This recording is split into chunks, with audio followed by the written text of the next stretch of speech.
Otep à tous, bienvenue sur la chaîne des panafricanistes par essence, par conviction et par excellence.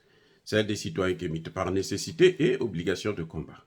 Nous sommes une chaîne qui n'est guidée que par nos ancêtres et rien que par les ancêtres qui appartiennent à l'égrégore du monde noir. Par conséquent, nous ne croyons en aucun Dieu venu de l'étranger. Toutefois, cette vidéo n'est aucunement destinée à inciter à la haine ou à la violence, car nous menons un combat qui est d'abord et avant tout spirituel, intellectuel et démocratique, et ensuite il est politique, géopolitique et géostratégique, contre l'impérialisme, le colonialisme, le néocolonialisme et l'endocolonat, qui sont tous qualifiés de crimes contre l'humanité.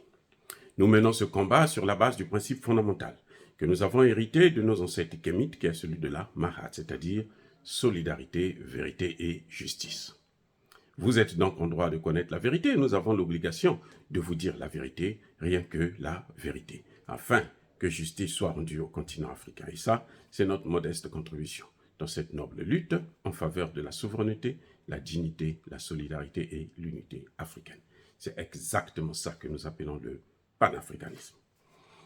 Bien-aimés frères et sœurs, vous savez que la force française, les soldats français au Niger, sont dans une situation illégale. Ah, voilà. On va vous dire qu'il y a des accords de défense. Les accords de défense, là, de toutes les façons, ils sont tellement vieux que ce n'est pas normal. Ce n'est plus acceptable, c'est caduc depuis longtemps. Ben, ceux qui avaient signé sont tous déjà morts. Mais je veux dire qu'ils sont dans une situation illégale. Parce que quand ils sont rentrés au Niger, ils n'ont jamais, le gouvernement nigérien de Issoufou en 2010-2012 n'a jamais demandé l'autorisation du Parlement. Le Parlement n'a pas voté. C'est Issoufou qui a donné son accord et puis ils sont rentrés. Et ils avaient menti à Issoufou. Ils avaient dit qu'ils venaient, c'est pour leur intervention au Mali. Ils avaient besoin de ce qu'on appelle en anglais un backup. En cas de difficulté, il y a une autre force qui peut venir les ravitailler, les aider à lutter contre le terrorisme. Là, bien entendu, nous, on ne savait pas que les terroristes sont eux-mêmes, parce que la force française, en fait, c'est une force de terroristes. La légion étrangère, ce sont des terroristes, ni plus ni moins. Donc, ils sont dans une situation illégale parce que le Parlement n'a pas été saisi. Mais ils sont aussi dans une situation illégale parce qu'il n'y a pas eu un référendum. La population, les Nigériens, n'ont pas voté. Et là, même avec Bazoum, les Nigériens n'ont pas donné leur point de vue. C'est Bazoum seul qui a décidé. Et puis, bon, on a corrompu quelques parlementaires, comme d'habitude. Et puis, bon, eux, ils ont accepté de recevoir la force militaire. Ils disent que maintenant, les Français vont vous dire que non, mais nous sommes venus là sur la base des gouvernements légaux, démocratiquement élus. Ce sont ces gouvernements qui nous ont autorisés de venir. Mais nous savons maintenant comment ça se passe. On a vu le cas avec le Mali. Un coup d'État de Sanogo. Sanogo est un gouvernement de transition. Sanogo demande à ce que les militaires viennent les aider. L'armée française vient les aider. Mais Sanogo est un gouvernement de transition, comme celui de Tchani. Et là, pour eux, ce n'était pas un problème, puisque c'était en leur faveur. Mais regardez le jeu. C'est qu'on a retrouvé la lettre que le gouvernement de Sanogo avait envoyée. Il demandait, le Premier ministre Choguel nous a tout dévoilé, il demandait un appui aérien. Et puis, une assistance dans le domaine de l'information. Ils sont venus avec des troupes au sol. Ça n'avait jamais été demandé. Ah oui, les troupes au sol n'avaient jamais été demandées. Ils sont allés prendre des décisions du Conseil de sécurité et autres. Ça n'avait jamais été demandé. Ce que le Mali avait demandé, c'était un appui aérien et un appui dans le cadre de l'information, du renseignement. Ce qu'ils n'ont pas fait, ils sont venus et puis ils ont envahi le pays. Et comme par hasard, le terrorisme a augmenté. Donc ça, c'est illégal. C'est illégal. Eh oui, c'est illégal. Parce que Barkhane n'avait pas de raison de venir échouer, s'installer au Niger. C'est parce que leur installation au Niger, ça les permettait de pouvoir déstabiliser à la fois le Mali et le Burkina Faso. C'est tout. C'est comme ça qu'on explique la situation. Donc, voilà, ces forces-là sont illégales, jusqu'à preuve de contraire.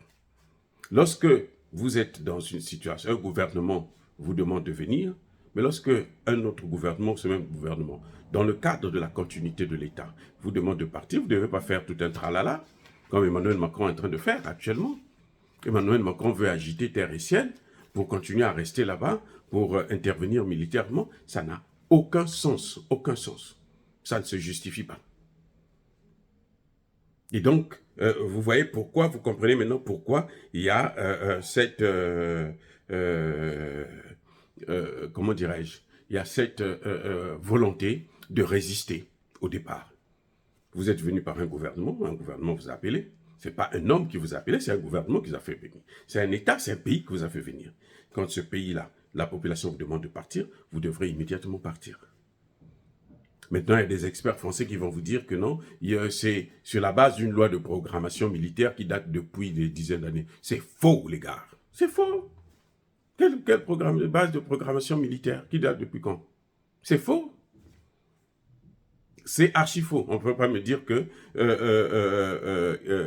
comment vous l'appelez, Goïta, c'est en train de, avait déjà, ou Ibeka avait déjà élaboré un programme militaire, d'armement et autres, pour que ça puisse se passer au moment où Goïta est au pouvoir. C'est pas vrai.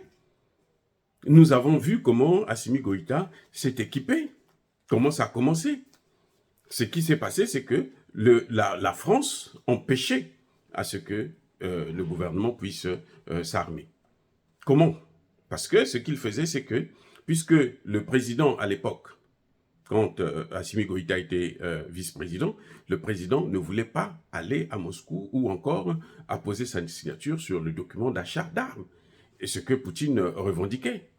Il a fallu attendre que Goïta lui-même soit investi comme président après le second coup d'État pour que lui-même, il prend ses engagements, il signe les accords et puis on a commencé à recevoir des armes. Donc ce n'est pas sur la base d'une loi de programmation militaire. D'ailleurs, dans nos pays, on ne connaît pas ces choses-là. On ne connaît pas ça.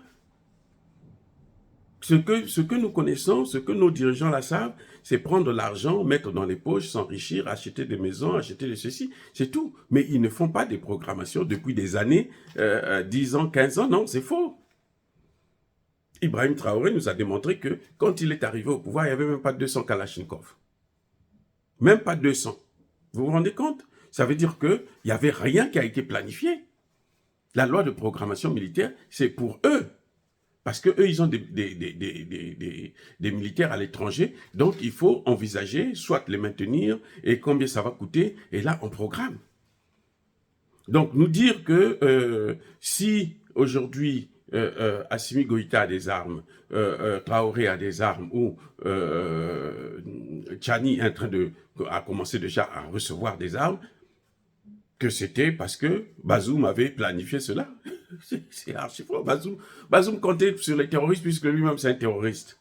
C'est l'ami des terroristes. Donc c'est un terroriste, il comptait sur eux. Il n'y a jamais eu de loi de programmation militaire. Donc vous voyez, toute cette histoire-là de la présence militaire française dans le Sahel, c'est d'une illégalité plutôt, et c'est pas légitime du tout. Tout ce que Macron nous a fait croire, que moi, je ne négocie qu'avec un gouvernement légitime, c'est faux. Il a négocié avec le Burkina Faso, c'est un gouvernement qui est venu par la force. Il a négocié avec Assimi Goïta, c'est tout simplement parce que monsieur se dit, en perdant le Niger, eh ben, il sort carrément du Sahel, il est hors jeu. Mais les Américains vont occuper le terrain. Et c'est ce que nous voulons. Les Américains aussi, nous allons les faire partir parce que les Américains, eux, ils sont en train de planifier des assassinats ciblés des dirigeants. Donc, ils n'ont pas le droit de rester. Vous voyez même comment ils sont en train de faire avec Haïti, comment ils sont en train de détruire Haïti. Ils continuent à mettre le chaos en Haïti. Ce que vous appelez les gangs en Haïti, c'est les Américains. Donc, personne. De toutes les façons, nous voulons équiper nos armées afin que nos armées puissent travailler pour notre sécurité. Et c'est ce que nous voulons, c'est la seule chose que nous demandons à tout le monde, que ce soit aux Américains, que ce soit aux Français, que ce soit aux Allemands, aux Canadiens, à l'Union européenne, aux Anglais. Voilà. Donc, comme je disais tantôt, le fait que les parlements n'ont pas été saisis, il n'y a pas eu de référendum sur la présence militaire française, et puis, on le voit très bien, quand on leur demande de partir, ils font tout un tapage. Tout un tapage.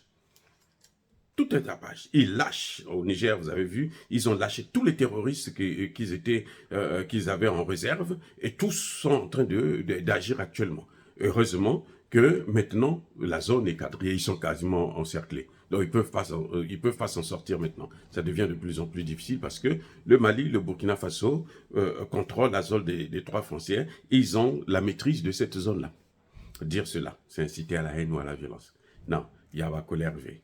Que Emmanuel Macron prenne ses troupes et qu'il s'en aille avec celui qui ne veut pas, qui ne nous arrange pas, qui ne nous dérange pas. Paille, paille. Monsieur Macron, on n'a plus besoin de vous en Afrique. Allez, sortez, dégagez. Oust. Merci encore une fois de plus. Soyez bénis, apparemment, abondamment bénis par le Dieu des Kémites. Je persiste et je signe, mais que tous ceux qui persécutent le continent africain le pillent et le déstabilisent. Qu'ils soient noirs, blancs, chinois, arabes, indiens, qui qu'ils soient punis, maudits, foudroyés, neutralisés, écrasés, effacés par ce Dieu des Kémites et par nos ancêtres angélisés. Vive l'Afrique éternelle, j'ai dit et j'assume.